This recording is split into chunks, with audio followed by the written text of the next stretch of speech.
pela boca e que a gente, nessa respiração, que o nosso sopro nos una para estar juntos aqui e que a gente possa, então, ter esse momento de escuta. Aguardo. Flávio, é com você. Obrigado, Lúcio. E eu queria começar nessa reflexão da paz, né? Já que o Jean-Yves trouxe o pensamento da paz, o que que nós estamos fazendo?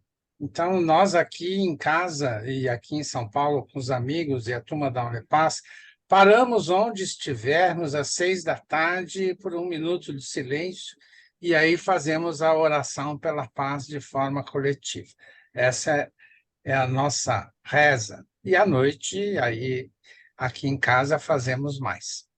Mas às 6 horas da tarde, o Brasil tem que parar pela paz.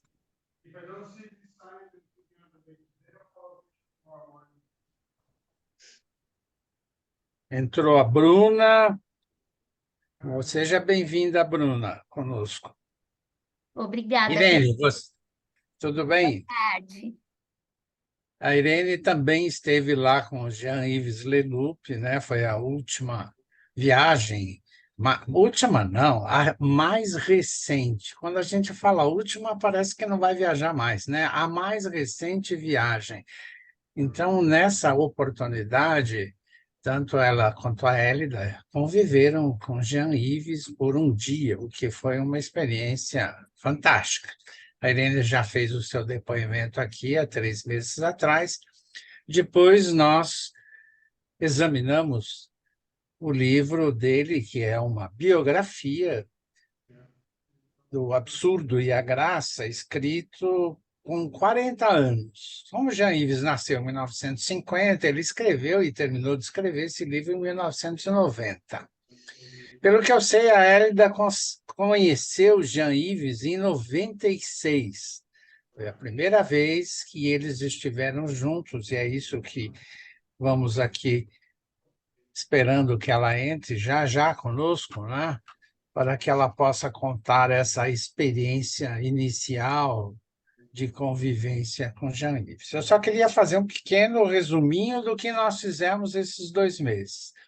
No primeiro encontro sobre o absurdo e a graça, foi a vida de Jean-Yves nos seus primeiros 20 anos como agnóstico e como um procurador, né, pesquisador do seu próprio futuro.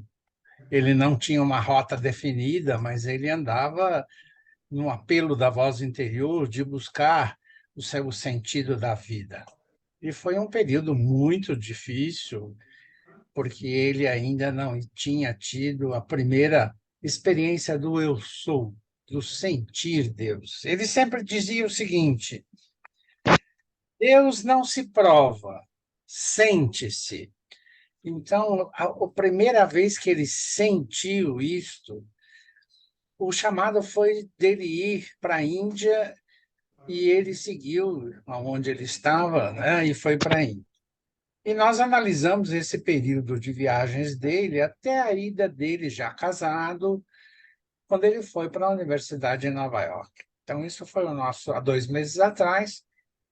E depois, no mês passado, nós tivemos a oportunidade de analisar a segunda parte do livro, que é a viagem dele de Nova York, que ele foi para Los Angeles, e lá ele traduziu o Cântico dos Cânticos, numa felicidade enorme, porque, como exegeta, ele tinha esta obrigação de discutir o sentido de cada frase, né? E pegando o texto original e fazendo essa pesquisa desse seu significado.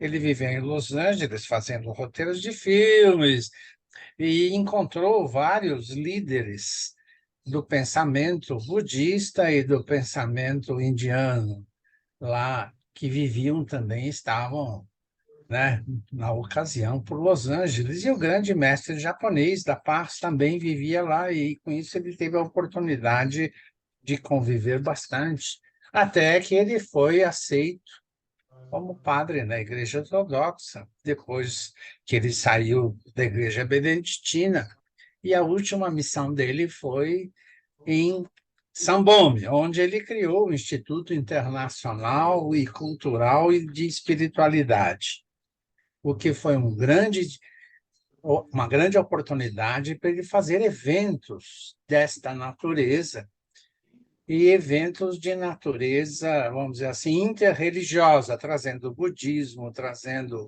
pessoas especializadas nas outras religiões, de tal maneira que pudesse fazer estudos comparativos. E esse tempo ficou muito famoso em São Bome, porque ele recebeu muita gente boa. Mas aí teve uma dissensão com os dominicanos e ele teve que sair da igreja dominicana, mas foi aceito na Igreja Ortodoxa. E aí termina o livro dele, né, aos 40 anos. Nessa oportunidade, ele teve a oportunidade, ele passou a ser um verdadeiro escriba, ele escrevia compulsoriamente, publicou até hoje mais de 30 livros, está chegando na casa dos 40 livros, e podemos raciocinar sempre, né? Porque ele dizia assim: o absurdo e a graça estão sempre juntos. Qual era o significado disso desde que ele escreveu o livro? O absurdo é tudo aquilo que está no inconsciente, tudo aquilo que está na nossa sombra, tudo aquilo que não é ainda, né, na travessia da ponte entre o consciente e o inconsciente, para ser efetivamente incorporado, aceito, vivido e tudo mais. E a partir desta vivência de aceitação é que vem a graça. A graça é a luz que penetra e ilumina, vamos dizer assim, a nossa sombra e a integra. E ele teve a oportunidade de integrar o seu feminino, de aceitar a mulher, que era uma coisa que ele ainda não tinha feito essa integração. Élida, boa tarde, seja bem-vinda conosco. Eu estou Boa terminando. tarde, desculpa o atraso. Seja bem-vinda. Bem-vinda! Bem, agora você tem luz, então você traz a sua luz. Gente, ai meu Deus, é com emoção. Vou fechar Eu essa estava janela. fazendo um resuminho aqui, Hélida, do que nós vivenciamos nesses últimos 2 meses do absurdo e a graça. E com isso, ele sempre dizia: estão sempre juntos, caminham ao nosso lado. E cabe a nós também entender exatamente isso. Qual é o nosso absurdo e qual é a nossa graça? E aceitar, trabalhar. E nesse momento que a gente está presenciando uma guerra televisiva online, eu fico tão deprimido cada vez que eu vejo noticiário, que desde ontem eu não vejo mais noticiário, né? Porque isso realmente me atinge. Eu fico nas orações e não quero me contaminar por essa matança desenfreada entre os povos irmãos. Se Jesus Cristo nasceu na Palestina 2000 anos atrás e foi morto porque ele era um perigo, trazia o amor, e esse amor incomodava as autoridades, o que vamos fazer 2000 anos depois, né? E aí eu trago um pensamento para a gente começar, Elida, né? Juntando o que está acontecendo com o que nós vamos perguntar sobre Lelupe. Por que Cristo foi escolhido o povo de Israel para receber o Messias? E todas as escrituras né, dos ortodoxos dizem: veio para dar poder e glória ao povo de Israel. Mas a versão de Maria, mãe dele, quando foi designada, o Messias veio para nascer na Palestina porque os judeus eram o pior povo da terra, o mais duro, o mais difícil, o mais complicado. E não para dar poder e glória. Era a oportunidade de rever. Ou seja, o absurdo e a graça do povo judeu foi de receber exatamente a iluminação de Jesus e não conseguiram entender isso. Até hoje renegam isso. Mas vamos voltar a Jean-Yves Leloup. Eu comecei dizendo aqui, Hélida, que você conheceu Jean Yves em 1996. Qual foi a sua primeira impressão e nessa experiência que você vivenciou com ele? Ele já tinha escrito O Absurdo e a Graça. E isso foi no Brasil? Onde é que foi? Bom, primeiro, né, grata por esse convite, né?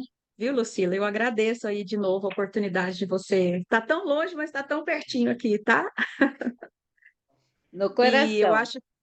eu acho que esses momentos aqui, eles são não só, eu vou chegar lá no que você me perguntou, né, Flávio, que é uma alegria estar aqui com você e poder compartilhar essas histórias. Geralmente são coisas que não são contadas, porque a vida vai acontecendo, né? E a gente conta aquilo que geralmente o que está em livro, né? Quando eu conheci o Jair, em 96, foi em Pirinópolis. Ele era o convidado, né, ilustre, ele junto com a May e o Greg, de um congresso da Unipaz em Pirinópolis. E a minha primeira impressão foi, bom, são fases, tá? Mas assim, a primeira impressão, como você me disse, falei, meu Deus, esse cara é um Jesus Cristo encarnado. Porque eu acho que lá atrás, eu não sei se a Lucila tem essa mesma memória, e também não sei, né? Não dá para saber, não posso falar por ele, não sei o que tinha ali na energia dele, que era uma energia muito crística naquele momento. Fisicamente falando, ele tinha uma. E tem até hoje, né? Mas acho que hoje, para mim, tem uma outras coisas que vêm junto com isso. Naquele momento, era um mestre distante. Quando eu coloco Jesus Cristo, é porque tinha uma imagem e semelhança, de fato, e tinha também uma distância. Então, ele era aquele mestre que estava lá em cima, né? Lá no palco, e eu, uma aprendiz, que eu nem sabia que eu era aprendiz naquele momento, eu estava entrando num mundo que eu também não sabia qual era, mas eu ali sentada, né? Uma menina olhando aquele cara lindo, daqueles olhos lindos, falando coisas lindas, e ali, mas inacessível, né? Naquele momento era assim, era muita. Eu quero lembrar que você devia ter 15 anos, né, Hélida? Eu tinha 17. É. Então eu olhava tudo aquilo, né? Mas ali já estava o campo energético dele sendo exalado, né? Assim, eu estou dizendo, respeitando a pergunta que o Flávio me fez, a minha primeira impressão foi essa. Eu vi uma pessoa que, no mínimo, era diferente de todas as outras que estavam ali. Ele tinha uma. Como tem, né? A gente, quando eu falo tinha, é porque aquele daquela época é ele hoje, mas hoje, com um amadurecimento meu, sobretudo, né? Que nesse processo quem mais amadureceu fui eu, com certeza. Hoje eu estou com 45 anos. Mas olhar para o Jean-Yves lá em 1996 e olhar para o Jean-Yves hoje, eu sou muito diferente. E ele é parte desse processo da minha própria mudança. Mas ele, como ser humano, naquele momento, ele já tinha um campo energético muito grande, muito grande. Por exemplo, quando ele chegava no salão, as pessoas já faziam um certo silêncio, assim, nossa, Jean-Yves chegou.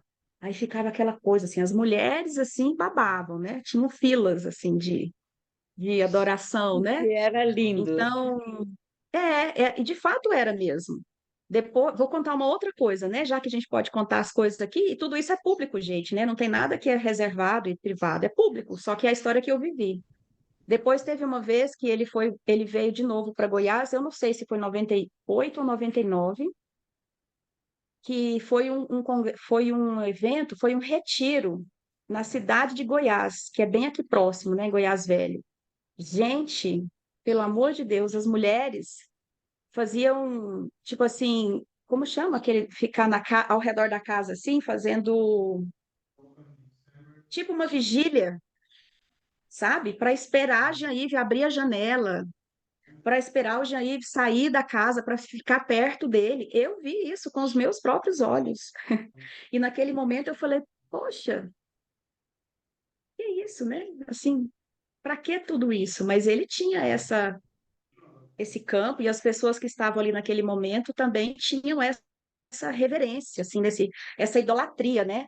E eu lembro muito quando ele escreveu o livro, né, que não tem mais ídolos e hoje são ícones, é para fazer refletir sobre isso, né? Porque eu não sei o quanto ele queria estar naquele pedestal.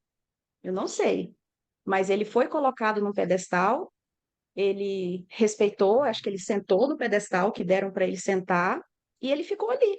Então ele era Quando ele ia sair, tinha pessoas que, tipo, sabe, protegiam ele assim, para as pessoas não pegarem nele. Eu ficava olhando aquele negócio, pensava, gente do céu, né?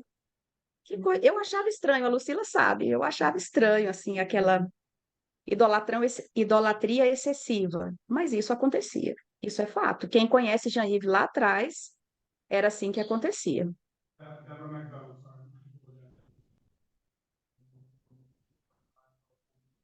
Aproveitando essa experiência de convivência, quais foram as outras mudanças que você sentiu em você ao longo desses anos antes de chegar nessa última viagem? Olha, em mim, eu me revirei várias vezes, morri e renasci muitas vezes, estando no mesmo lugar. Eu acho que as mudanças mais significativas em mim é que eu me tornei menos, talvez menos protagonista, e eu me tornei mais confiante do caminho. Não que eu não confiava, mas antes eu queria que a história tivesse por caminhos que eu queria que tivesse. Acho que esse percurso da Unipaz, né, quando eu falo Unipaz, porque Jair é parte dessa história, mas o meu caminho é dentro da Unipaz, eu me tornei, sabe quando a gente se rende? Eu me rendo mais. Eu me rendo mais. Por exemplo, agora, vamos dizer aqui, eu, eu tô de cabelo molhado, com todo respeito, mas eu tomei um banho, né, porque estava na fazenda, é mais, assim, né, tem mais, e agora é chuva, enfim. 15 para 5, eu estou sentada aqui na frente do computador. Falei, Lucila, que hora que eu entro? Ela falou assim: olha, a Glorinha abre 10 para 5. Gente, de 15 para 5 a 10 para 5 acabou a energia. Ainda fiquei esperando um pouquinho, a energia voltou, caiu de novo, voltou de novo, caiu de novo. 4 para 5, eu falei, pô, eu tenho que procurar outra solução. Peguei o carro e vim. É isso que eu tenho? É essa a realidade que eu tenho. Então, se fosse talvez um outro momento, eu ficaria nervosa e eu falava, não sei, eu tenho outra reação. Agora não. Acabou, acabou. Qual é meu recurso? Eu estou a 10 minutos de um outro lugar. Eu peguei o carro e vim. Então eu me tornei mais pacífica, eu me tornei mais silenciosa. Eu sempre fui muito silenciosa, mas eu me tornei mais silenciosa. A minha qualidade de escuta também foi aumentada, né? Eu escuto o que as pessoas falam. Como eu disse, eu me tornei menos protagonista. Eu já fui muito protagonista. E eu fui aprendendo a co-criar, né? Co-criar com a vida. Então, eu quero uma coisa, a vida quer outra. E aí eu fico ali, né? Observando, peço sinais. E ver o Jair hoje, esse ano, foi muito impactante. Foi muito impactante, né? A Irene está aqui. Beijo de aniversário? Feliz aniversário, Feliz parabéns, Irene. aniversário. É, é, para mim foi muito impactante, porque ao invés de ver um Jair que sempre foi servido, essa para mim foi assim a grande revolução desse momento. Ver o Jair que sempre foi servido e dessa vez ser servida por Jair. Aquilo me arrancou de qualquer zona de conforto, porque ele estava daquele mesmo jeito, lindo, sorridente, lindo, porque ele está mais bonito agora. Eu acho que mais velho, ele está mais encorpado, mais bonito. Talvez mais homem também, acho que ele tem uma coisa mais humana. Eu não sei se sou eu com a minha relação com ele também, né? Porque também vejo mais fragilidades, então ele não está naquele pedestal que antes eu colocava, ou que eu percebia, ou que ele estava, não sei, é uma mistura de um pouco de cada coisa disso.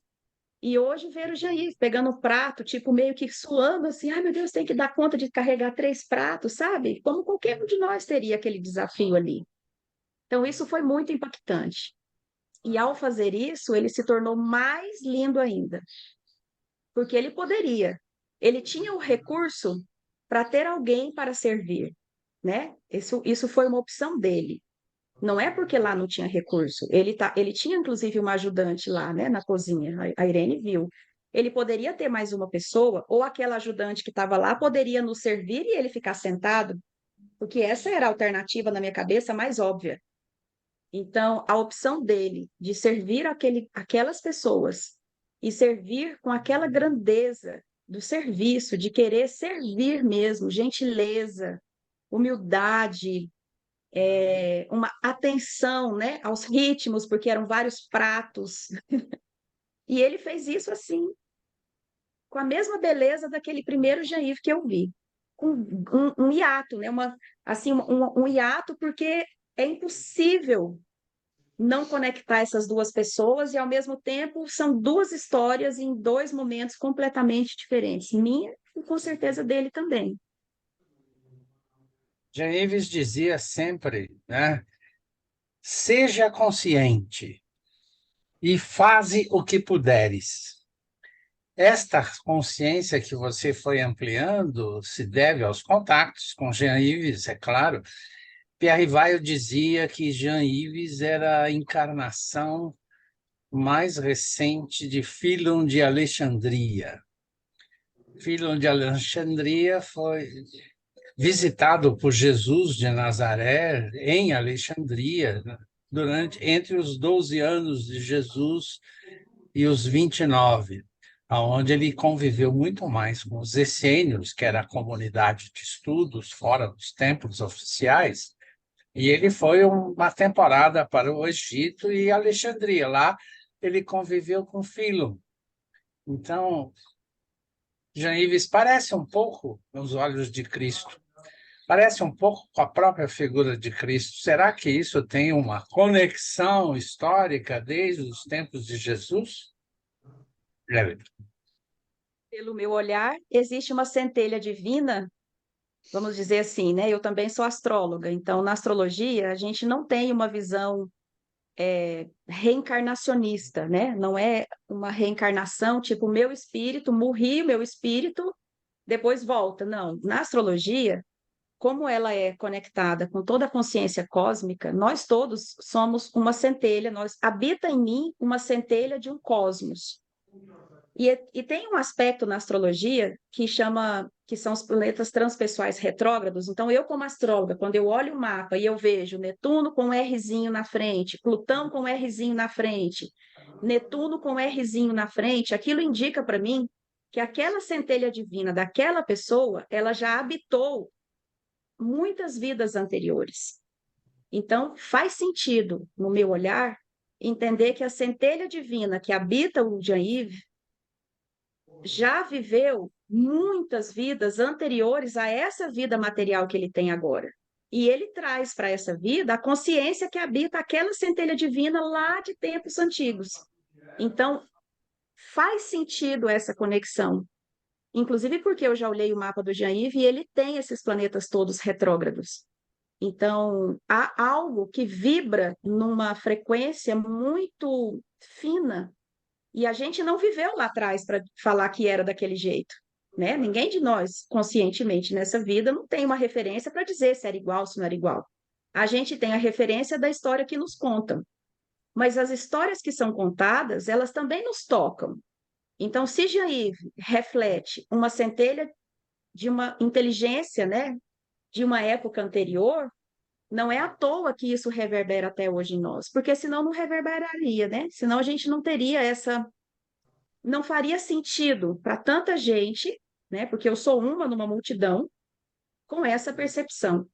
Então, se há uma sequência espiritual ali sendo transmitida, né, de uma geração para outra, faz sentido, Jair, representar esse núcleo, né, de terapeutas de Alexandria, Philon, de tudo mais aquilo que foi tão marcante na história evolutiva da humanidade, sobretudo numa evolução espiritual, né, que é o campo de evolução, o campo de atuação do Jean-Yves. Eu acho que ele, agora eu vou falar uma coisa da minha cabeça, tá? Eu imagino que ele, tendo vivido tão dentro, né, de dogmas institucionais religiosos, ele precisou de muitas mortes internas para se desfazer disso e e criar uma Unipaz. Porque a Unipaz, ela não tem, no princípio da sua criação, nenhum dogma. Porém, ele vem de um dogma. E ele representa um dogma com um fio tão tênue que cada espaço tem o seu lugar e ele ocupa isso. A gente percebe nele quando ele está sendo mais padre ortodoxo, quando ele está sendo mais filósofo, quando ele está sendo ateu, porque ele também tem um lado muito ateu, a gente vê pelos livros dele.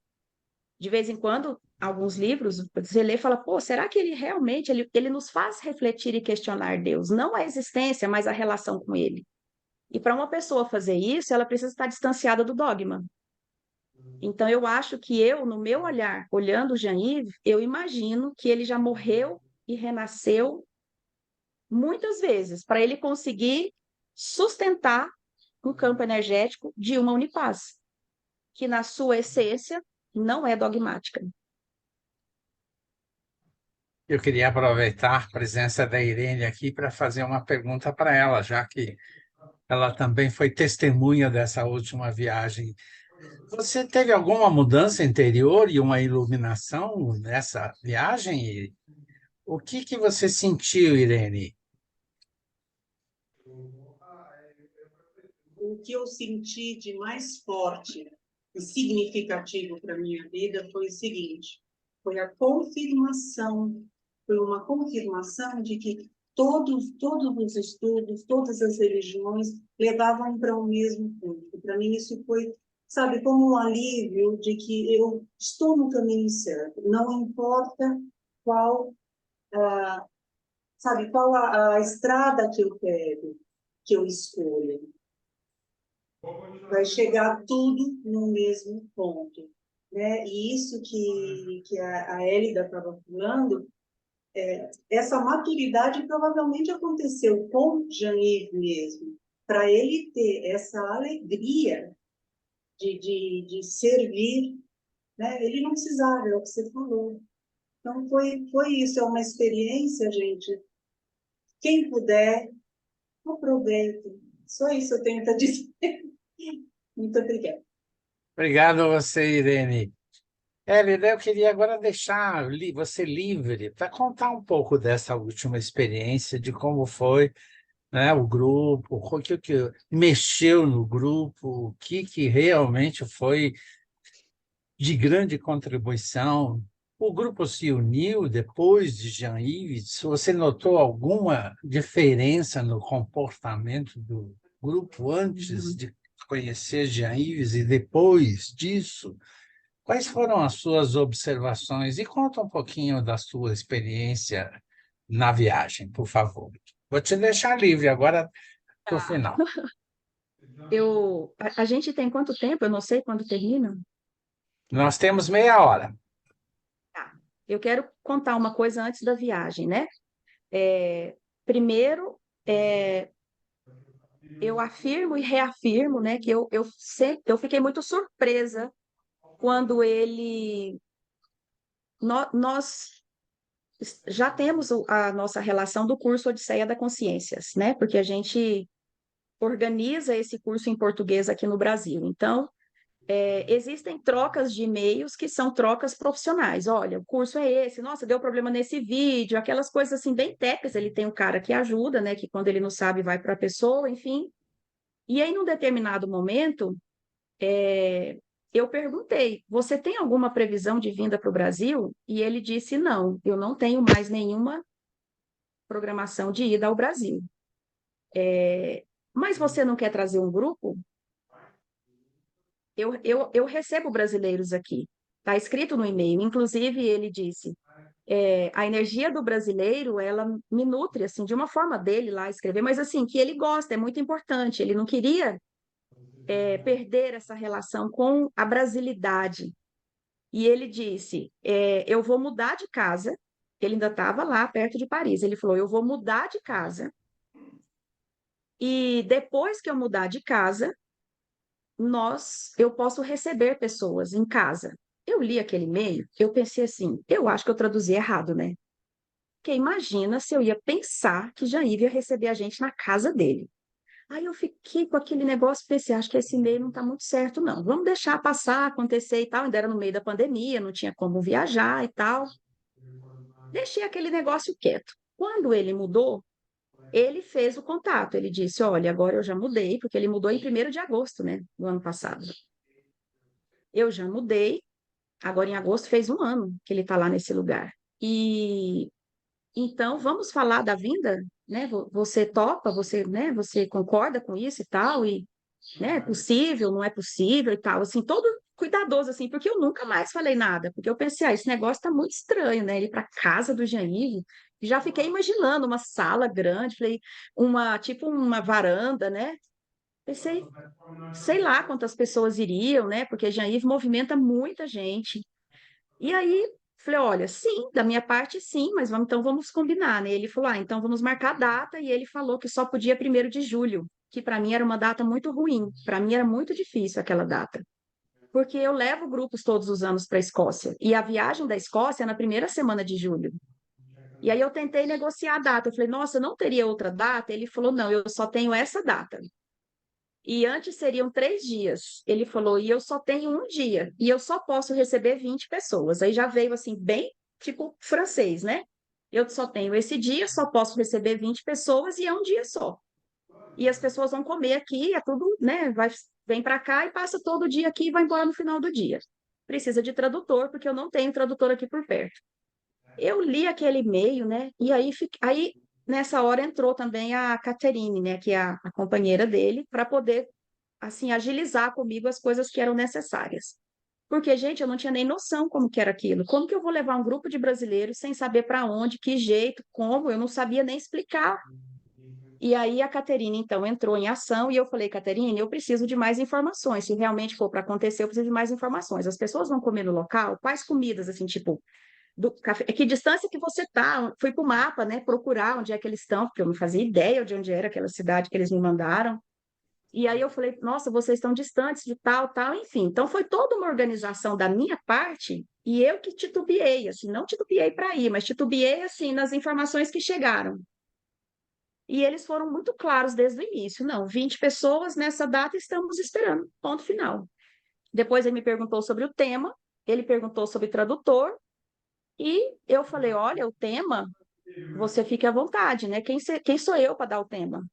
Pensei comigo, né? Falei, quem sou eu para dar o tema? Meu Deus, o que é que o Jair vai falar com um grupo de brasileiros que vai sair daqui para ficar lá com ele 1 dia numa casa, que eu não sei onde, não sei que jeito que é, no meio do nada. Porque se olhar no mapa, é no meio do nada. Falei, seja o que Deus quiser, tá tudo certo, vamos embora. E eu sou acostumada a levar grupos, né? Eu faço esse trabalho já tem 11 anos. Então, geralmente, as pessoas que procuram, elas querem detalhes além do valor, quanto custa, elas querem saber, né, tudo, vai ficar que jeito, tudo, elas querem saber, como qualquer pessoa que vai fazer uma viagem, né, hotel, quais são as coisas que estão incluídas, tem passeios, não tem passeios, e como é que é, enfim. Então, eu sou acostumada com esse tipo de questões. E eu vou dizer para vocês, quando nós demoramos muito a liberar a viagem, demoramos muito. Quando a gente realmente, né, firmou e organizou, eu acho que a Irene foi uma das últimas que entrou. Não sei se você não foi a última, mas você foi a antepenúltima, porque entrou aquele casal lá de a Terezinha, né? Então eles e o Zé Walter, eles foram os últimos e a Irene foi assim antes e depois a Isa. Mas de cara assim, foram 14 pessoas, assim. Eu acho que em cerca de 30 dias assim, as pessoas ligavam e falavam: "Quanto custa a viagem?" E eu falava o valor. Pode pagar que jeito? De tal forma, ok. Então eu passo o cartão, eu passo o Pix, ponto final. Gente, não teve pergunta de onde era. Aquele povo, Deus me perdoe, estava entregue, não era, Irene? Ninguém sabia. Ninguém me perguntou quanto tempo distante de carro, para onde, que jeito, ninguém me perguntou. Ainda bem, porque eu também não tinha muita resposta a dar. Mas se me perguntasse, eu ia falar o que eu sabia. Então, esse grupo teve essa diferença. Era um grupo muito. Eles estavam ali para aquilo, né? Claro que a gente fez passeios e tivemos desafios, né, na França, que está bem desafiador nesse momento. Não teve um, olha, nem metade de um ruído no grupo, não é, Irene? Nós fomos 17 pessoas viajando 14 dias. Eu conhecia do grupo uma pessoa. Quer dizer, eu, a minha mãe, e eu conhecia uma. 100% das outras pessoas, eu conhecia a Sandra, que já tinha viajado comigo para a Escócia, ser uma médica.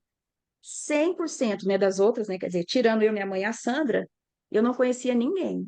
Ninguém. Conhecia, assim, de Unipar, sou fulano, sou não sei o quê, amigo não sei de quem. Então, o grupo se conheceu junto, no perrengue da chegada, e não tivemos nenhum, assim, mas tivemos coisas desagradáveis enquanto viagem, trocaram a gente de hotel. O nosso voo saiu do Brasil com 3 horas de atraso, porque teve uma bomba lá, não sei das quantas. A minha mala de viagem foi queimada, queimou meu computador. A Irene foi um. Eu nem conhecia a Irene, liguei para a Irene 4 horas da manhã para Irene, você precisa cuidar do grupo, porque eu não vou chegar. Então, assim, parecia que a gente já era uma irmandade. E assim foi a viagem. Assim foi a viagem. De formas individualizadas, eu continuo com contato com quase todos eles. Raríssimos os que eu não tenho contato. A Irene eu já encontrei pessoalmente em São Paulo, né? Já fui para a casa da Ruth. A gente se fala, tem uma saudade assim de estar junto, um desejo de encontrar, mas nós não nos encontramos ainda, mas é bem provável que a gente vá se encontrar, porque não deu agenda mesmo. E foi muito especial. Foi muito, assim, ó, eu tenho um amor por esse grupo que não se compara com os outros grupos, porque foi muito especial. E eu vou dizer uma outra coisa. Lá no Jair, nós tínhamos poucas orientações. E vocês sabem muito bem como é um grupo de brasileiro junto, 17. Por natureza, nós somos barulhentos, nós somos alegres, divertidos, farristas e não sei o quê, tudo isso que a gente é. Gente, esse grupo, no dia do Jean-Yves, eu não sei se a gente estava levitando, se a gente estava iluminado, se a gente estava vivendo um outro universo paralelo. Quando a gente desceu daquele micro-ônibus, nós estávamos entregues ao Jean-Yves. Não tinha ninguém perguntando que hora que era almoço, que não era almoço, nada. Era um silêncio, era uma harmonia. A Irene está aqui, sabe que foi assim. Gente, vem para cá. Ó, fazia assim com a mão e o povo vinha. Ah, agora vamos para o intervalo, vamos para o intervalo. Gente, 17 pessoas num grupo, você tem que fazer um movimento para as pessoas se reunirem, né? Não era assim. Tinha uma sintonia fina. Chegávamos na sala onde aconteceu, né, a conferência com ele, o ensinamento, a gente tirava o sapatinho, um silêncio, e a gente entrava. Realmente foi um dia muito sagrado. É assim, se tem uma expressão de sagrado materializado, a gente viveu isso ali naquele dia. Eu tenho certeza absoluta que foi muito marcante para todos que estavam ali. Inesquecível. O almoço, algumas pessoas choravam de chorar, de pegar o guardanapo e chorar, porque não continha lágrimas. E não tinha nada que não era certo ou errado. Ah, a gente ainda perguntou para o Jair, né? No começo, quando nós chegamos, tinha livros. E ele falou para mim, porque a gente entende um pouco o francês, né? Dá para entender um pouco. E ele falou, esses livros, tipo, são para vocês. E eu ainda pensei, gente, ele ainda vai dar um livro para cada um. E aí eu falei para as pessoas, falei, gente, eu não sei se eu entendi certo. Aí no final, falei, olha, esse livro, como é que é? E ninguém pegou, tipo assim, as pessoas, ninguém sabia o que era, então estava ali, todo mundo pegou, mas deixou lá. Se ele não fosse dar, não ia fazer diferença. Só que ele disse, sim, esses livros são para vocês. Ele ainda autografou um por um. Cada um escolheu o seu livro sem nenhuma confusão. Ah, quero esse, quero esse, quero esse. Zero. Sabe o que é zero? Uma maturidade de grupo que eu falei, agora eu quero viajar só com esses grupos assim. Porque dá Mas eu trabalho quero, viajar, né? eu, eu quero me intrometer aí, sabe, Flávio? Você me dá licença, porque eu quero que essas duas contem um detalhe dessa viagem. A Irene não sabe do que eu vou falar, mas vai saber já já. E aí, Hélida, me desculpa, eu vou entrar na sua intimidade. Sei. Mas eu só vou falar disso, vou fazer perguntas sobre isso, para ver, inclusive, como a importância dessa entrega à atenção plena, né? E eu estou falando do almoço, Irene, do almoço, Hélida, em que havia uma comida muito diferente, havia ovo cru total, e eu Pergunta quero para a Irene o saber. primeiro prato. E aí, coisas que não são de jeito brasileiro de comer. Então, eu gostaria de escutar o comentário das duas. O que é que aprende com isso? Né? Porque aí também tem a fome, tem a necessidade da nutrição, né? Mas, enfim, o almoço, apesar a coisa linda e delicada de ter sido servido por ele, ok, tudo bem, já é de muita emoção, mas alimentar-se da forma que o Jean-Yves se alimenta, porque era na casa dele, para ele era um petit groupe, e na verdade era a comida que eu tenho em casa. Eu estou dizendo, tá Uhum. certo que estava lindissimamente servido, mas vamos lá, contem as duas, por favor. O Ô, Irene, sentido você quer falar disso, né? primeiro aí do primeiro prato? Como foi para você? Né, aliás, a gente não conversou disso depois, assim, né? Como todo o grupo. O que vale é o sentido, tá? Pode contar se gostou ou não, mas enfim. Sim, sim.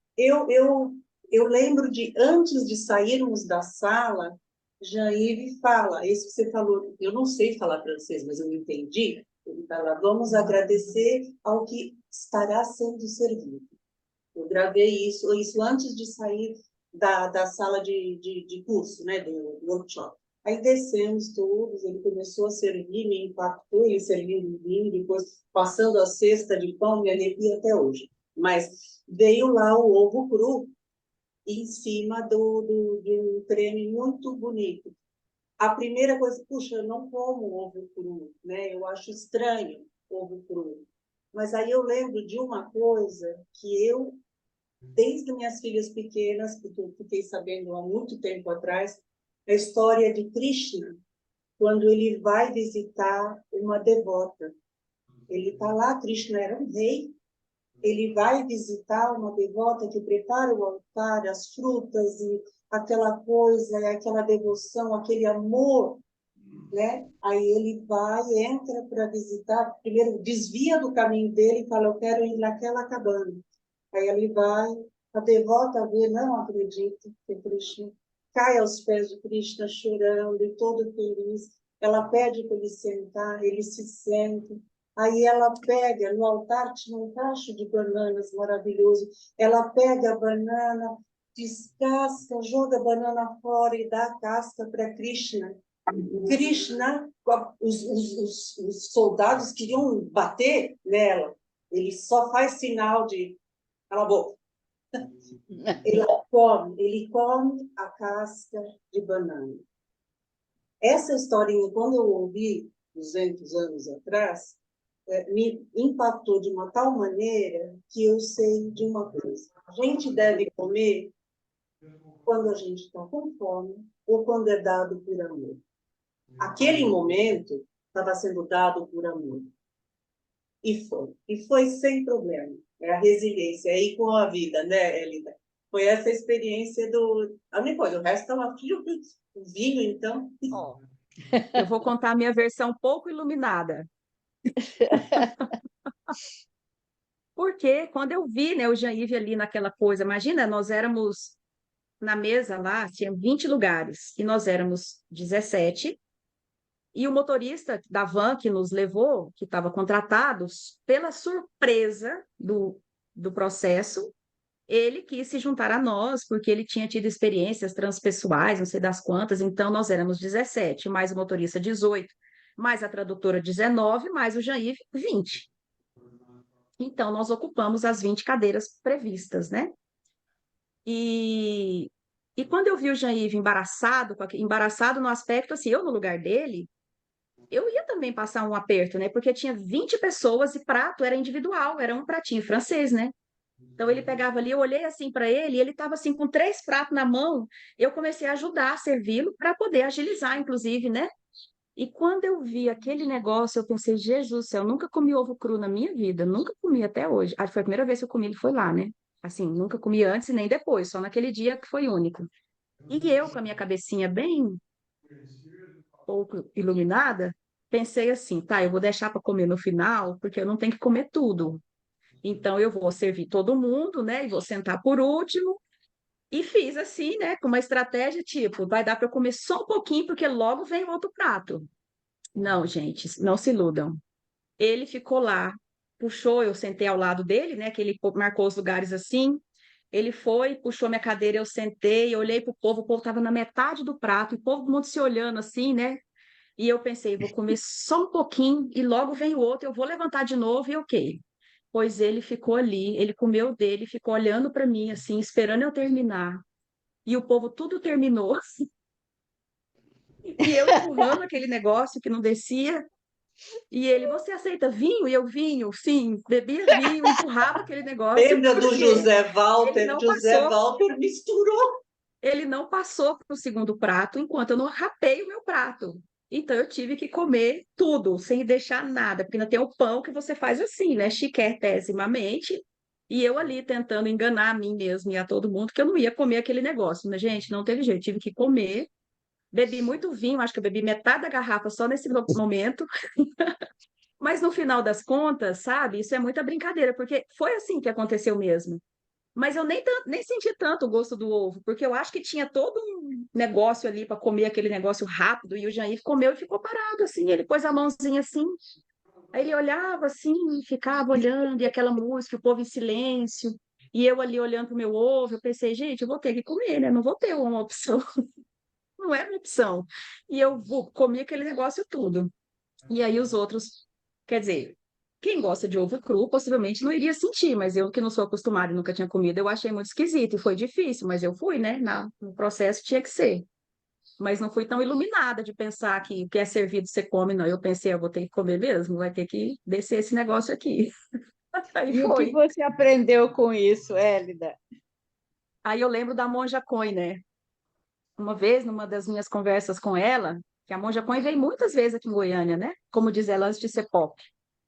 Eu perguntei para ela, né, qual era a diferença de uma pessoa que faz todo o processo para ser budista para se tornar monge.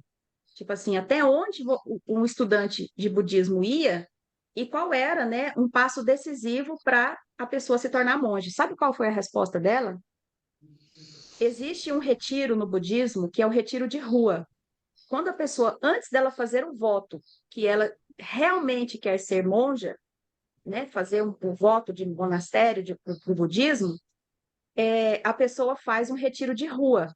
E o maior desafio do retiro de rua é a pessoa, a palavra é assim, é comer o que me dão. Então, sim, é uma jornada evolutiva comer o que me dão e comer com graça, com aceitação, sem ficar, né? Eu ainda estou muito longe desse processo aí, tá? Eu ainda preciso, adoro comer as batatas fritas, mas eu entendo, né, que faz parte dessa jornada de aceitar e acolher o que a vida dá, assim como ela me dá flores, chuva, ela me dá o alimento. E naquele dia, aquele alimento ele foi oferecido com tanto amor e ele foi tão sagrado que ele podia ser o que fosse, que nós todos ali iríamos comer com reverência, porque a gente comeu com reverência. Tirada a brincadeira à parte, porque realmente também teve esse lado, né? O absurdo e a graça, luz e sombra. Eu não olhei para aquele negócio e falei, ai, que delícia, vou comer. Não, gente, não foi. Eu olhei para aquele negócio e pensei, ixa, como eu posso não comer? Mas a vida me ensinou que estava ali para eu comer e eu tinha que comer, e eu comi. E foi muito interessante, né? Foi muito gostoso, inclusive. O creme embaixo estava delicioso. Então, eu percebi sabores também que fizeram aquela composição daquele prato, né? Que aos meus olhos não era bom, mas na realidade era bom. Ele não estava tão ruim assim. Então, é isso. E É. depois os outros foram maravilhosos e com tudo, assim. Foi um jantar francês completo, né? com entrada, com prato principal maravilhoso, meu Deus, deliciosíssimo. Depois com queijos e como chama aquilo? Geleia, preparada pela esposa dele, um queijo comprado para nós lá do, como é que chama o queijo de cabeça de monge, que é um queijo específico da França, daquela região, e depois a sobremesa. Então foram 4 rodadas, né, de comida e nós todos comemos tudo, literalmente. Então, Hélida, eu, além de comer, o que que você mais se nutriu de Jean-Yves Leloup?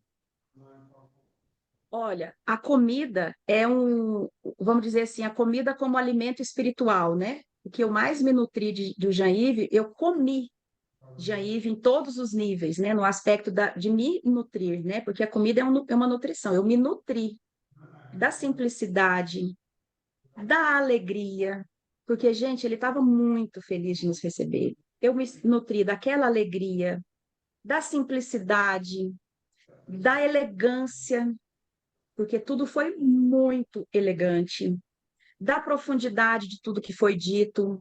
Uma pessoa do grupo pediu para falar sobre Maria Madalena, porque a gente fez o percurso de Maria Madalena antes, e ele entrou no Maria Madalena e fez um processo assim belíssimo. Então, fluir com o que está acontecendo naquele momento, né? Eu saí nutrida de um estilo de vida que eu vivo, né? Vamos dizer assim, se existe a Lucila vai adorar escutar isso. Quando casa, né, existe uma renovação de votos, de amor, né, de envolvimento e tudo. Talvez ali eu tenha renovado os meus próprios votos com esse caminho que a vida me fez viver, porque não faz sentido viver outra coisa que não isso. Então, o Jair, que eu conheci no meu primeiro encontro da Unipaz, né, que foi lá em 1996, hoje, nem sei quantos anos depois, aquela Hélida sou eu. Então, que honra minha ter caminhado com essas pessoas tanto tempo e continuar aqui nesse lugar. Então, para mim é o batismo, né? Que é como diz na igreja, né? Foi um rito. Então, eu me consagrei naquele momento, honrando tudo que a vida me ofereceu e me oferece viver, com todos esses seres, dos quais Jean-Yves é um deles. Muito marcante, com certeza.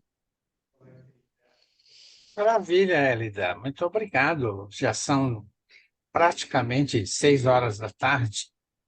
E eu queria convocar vocês também às 6. Faltam 2 minutos. Para a gente fazer 1 minuto de silêncio pela paz exatamente às 6 horas. Mas antes disso, eu quero perguntar para a Luz.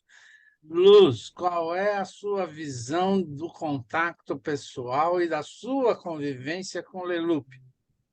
olha, eu preciso de uma hora inteira para começar a falar, mas de todo jeito, escutando hoje, até essa questão da nutrição, é assim, os padres do deserto, eles eram essas pessoas que se alimentavam do que lhes era dado. Eles, inclusive, o grande, assim, eles tinham que levar pessoas, levar remédio, levar coisas de um lado para o outro, e eles só comiam o que lhes era dado. Então, o Jean-Yves, para mim, ele mostra com isso que ele continua a ele está absolutamente, ele é um ser do deserto, ele é um padre do deserto. E como padre do deserto é o que ele nos ensina. Mas eu quero dizer que eu fui a vários retiros com Jean Yves, e um deles é o que foi um turning point na minha vida, que foi um chamado O Despertar do Búfalo. Você lembra desse? Você lembra, Hélida, desse? Não estou lembrando desse título, não. O Despertar do Búfalo. E aí é uma história que é essa caminhada que se faz e todas as dificuldades e os arranjos e todos os sucessos, tal, na verdade, ele só vale quando você olha para dentro. E que, na verdade, o despertar ele é completamente interno. todos nós e cada um de nós vai estar na vida buscando coisas e dando o burro na água, voltando e acertando, errando. E aí tem uma coisa muito dos sete pecados capitais, né? Que é muito indo, às vezes, para raiva, muito indo para teimosia, para luxúria, para tudo a gente vai. E como é que é esse despertar interno que te coloca nessa posição equilibrada? Eu me lembro muito desse retiro, porque ali eu resolvi seguir esse cara, aprender mais com ele, porque o primeiro foi o Tao e o Logos que eu participei em Brasília, e foi muito interessante, mas eu ainda estava muito no começo, Tao, Logos, o que é isso, tal. Mas quando eu fui para o Despertar do Búfalo, que foi, inclusive, quando ele veio para o interior de São Paulo, e ele tinha recém publicado o ícone, o livro do Não O ícone Ídolos. do ídolo. É. Uhum. E então foi naquele momento, dali para frente, mudou em mim alguma coisa. E é isso que eu sinto até hoje.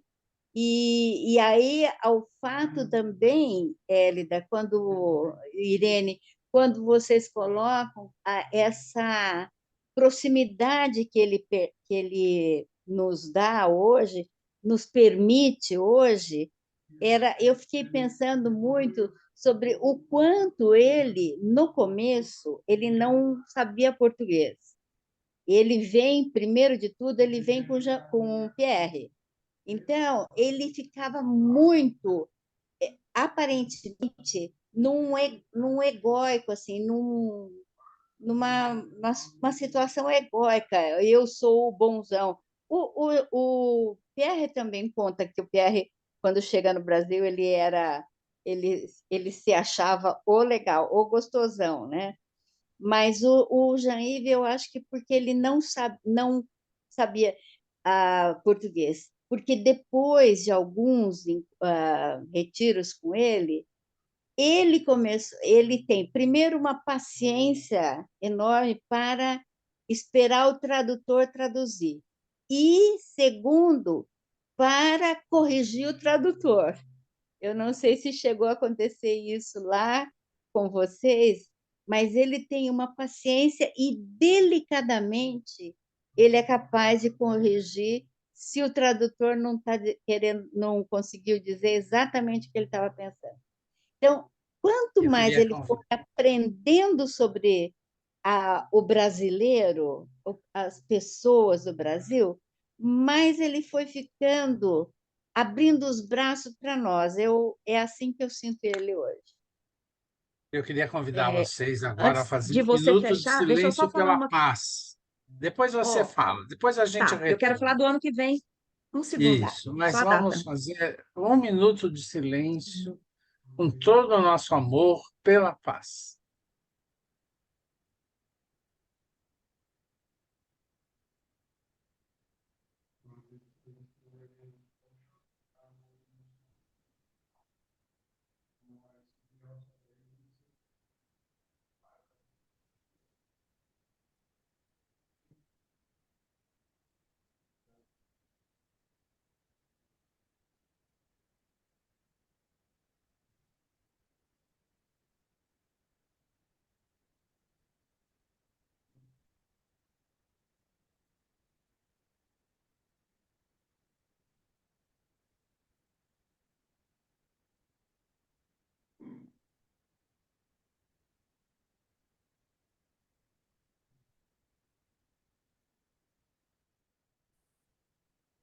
Muito obrigado.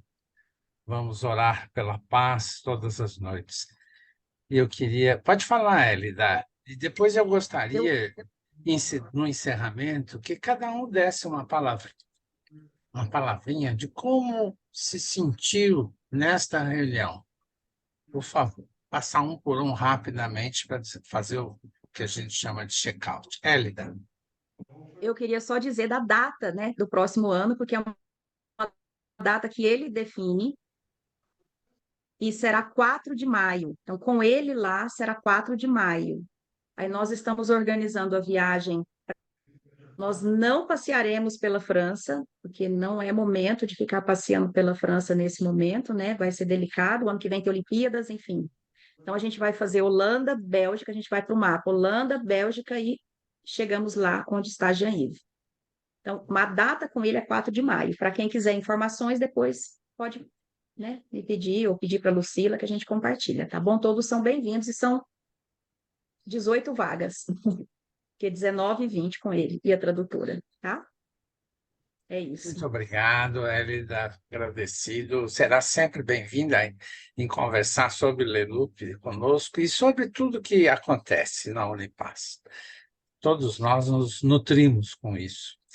Então, cada um, por favor, coloca como está se sentindo rapidamente no seu check-out. Começo por mim mesmo, eu estou nutrido. Muito obrigado.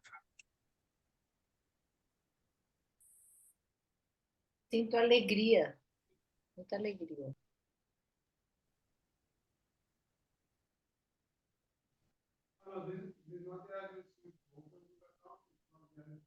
É bom ouvir é bom ouvir as histórias, né? As histórias que a gente não vê, não teve possibilidade de ver, mas a gente escuta, né? Enche o coração de gente de alegria, né? Então é gratidão.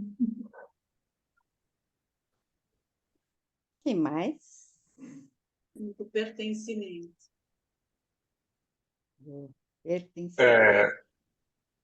Eu estou na graça, que eu vim dirigindo, né? Eu moro aqui, tô aqui em São Bernardo, mas estava em São Paulo para chegar aqui. Eu peguei o trecho urbano da Anchieta e a Anchieta, né? Então eu vim participando do carro, ouvindo, né? Então, enquanto você falava, enquanto o Flávio fazia uma retrospectiva, eu falei assim, isso aqui é um absurdo. Eu estou no absurdo, né? Mas, assim, estar com vocês, né? Nesta refeição, né? Nesta mesa, né? Esse compartilhamento, realmente também eu estou na graça, estou abençoado, estou nutrido. Gratidão. Obrigada. Eu estou inspirada e encantada. Que bom, Bruna. Volte sempre. Quem mais? Bom, eu estou muito agradecida. Eu acho que assim, uma oportunidade riquíssima, porque eu estive, Hélida, para ir a esta viagem, né? Eu fiz todo o movimento, e aí quando vocês trazem, eu falei assim, olha, eu acho que assim, né, é o tempo de cada um mesmo, e agora com essa nova possibilidade, eu acho que primeiro, né, aceitar, né? Que não foi nesta viagem a qual vocês estão se referindo, mas que eu possa ter essa outra oportunidade. E é bacana porque, ao escutar vocês, é confirmação daquilo que se pretende viver, né? Da minha entrega mesmo. Então, acho que tudo ao seu tempo. Eu fico muito agradecida. Tem sido, assim, uma delícia estar com vocês. Eu agradeço muito, especialmente a Luz, que é luz aqui para o meu caminho. Obrigada, querida. Obrigada. Quem mais? Uhum. Quem vai ser a primeira a falar? Se a primeira não quer falar, fala a segunda. Adriana, obrigada de você estar aqui hoje, Adriana, com a gente. E eu estou muito grata também, e assim, com o peito cheio de amor, me senti assim muito acolhida por vocês, e o tema não poderia ser melhor. Então, eu estou muito grata mesmo, e me nutriu muito mesmo também. Só vontade de continuar, né? Obrigada, Adri. Obrigada a vocês. E mais? Eu cheguei já no final. Boa noite a todos. Me sinto sempre muito saciada. E são temas, é um grupo que só traz nutrição, então saciada. Uau! Obrigada, querida. Acho que está Para tudo você bem. encerrar, Luz, faça o nosso encerramento. E, Hélida, suas palavras finais, por favor. E eu me sinto nutrida e grata pela oportunidade de não só viver, mas poder compartilhar isso que foi vivido, né? Então, eu me sinto grata. E somos peregrinos aí dessa jornada toda. Então, é isso que eu sinto. Muito obrigada, tá? Oh, obrigada, obrigada. Glorinha já vai poder passar para nós, se a gente precisar passar para alguém que não esteve aqui presente. Ah, Mas sim, para nós estamos encerrar, gravando, eu passo o link lá para a Lucila, ela compartilha no grupo, gente. obrigada, obrigada. Mas eu quero agradecer imensamente ao Flávio, imensamente à Hélida, de estarem tocando esse barco aí no Brasil. Logo, logo eu estou de volta e vai ser bem gostoso estar mais perto de vocês, abraçar mais perto de vocês. E também quero contar para vocês, já contar para vocês que eu estou imaginando que para o mês que vem a gente faz o nosso último encontro do ano e que seria muito legal. Eu vou colocar no grupo, mas seria muito legal que cada um pudesse contar o que fez, qual foi a diferença que esses encontros possam ter causado na própria vida. E isso não significa uma questão de encher o ego do grupo como grupo, mas significa assim qual é o passo a mais no nosso caminho que a gente está conseguindo dar, apesar de todos os pesares, e quanto que a gente pode estar contribuindo para aliviar as nuvens tão carregadas que a gente está hoje vivendo no mundo, não é nesse ou naquele país, as coisas graves. Esse momento da paz diário de cada um, como é que tem sido cada um se sentir a própria paz. Quando a gente se sente em paz, a gente está distribuindo a paz para o mundo. É isso que eu desejo para todo mundo e espero ver vocês no mês que vem, trazendo todo mundo para a gente passar para um novo ano, tendo a segurança, tendo a certeza e na confiança de que no tamanho de cada um de nós, a gente é capaz de estar fazendo o mundo um pouquinho melhor. Tá? Muito obrigada, Hélida. Obrigado, obrigado, Flávio. Abraço, abraço, abraço, abraço. Glorinha, te amo, te amo. Gente, vejo vocês mês que vem. Ah, gente. Tchau. Cadê eu para